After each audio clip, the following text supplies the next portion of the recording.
ፀሐዩ ሲከብድ አይደል? ምሳ የት እንብላ? እንዴ አንቺ ፍቅረኛሽ ሆቴል አለው አይደል? እንደዛ ነው እንበለው። ችግር የለውም እዛ ሄደን እንብላ።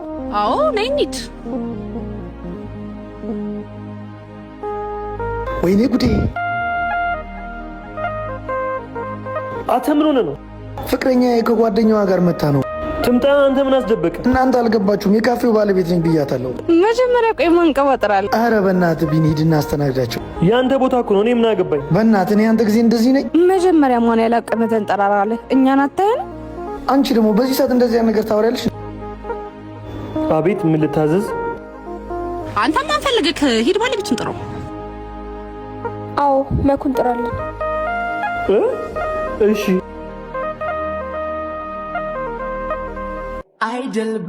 አት ምን አይነት ባለጌዎች ናቸው? ምን አሉ?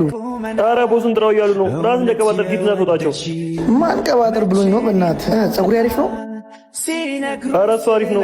ባይሆን ጫማ ልቀይረ። እሺ ቶሎ በል። ቀረብኩሽ ሆንኩና ጓደኛዬን አታውቃት? ሰላም እናት፣ እንዴት ነሽ? ቆያችሁ እንዴ? ምን ይምጣላችሁ? ፍቅረኛዬ ነው ያልኩት እሱ ነው። ይሄ ሆቴል እሱ ነው። ምን አይነት አስተናጋጅ ነው ያለው? ታባሩት ነው የሚሻለው። ቀዩ ልጅ ነው ይባረራታል። የምስኪን ቤተሰብ ነኝ ብሎ ለምኖ እኮ ነው የገባው። አይገርምሽም?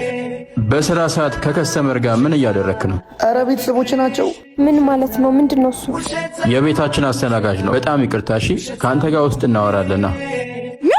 አስተናጋጅ ሆኖ ነው ባለቤት ነኝ ያለው? ምን አስተናጋጅ ሆነ ነው የቤቱ ባለቤት ነኝ ብለው ያልሽው? ቆይ ጠብቀኝ ባልሰራለሁ።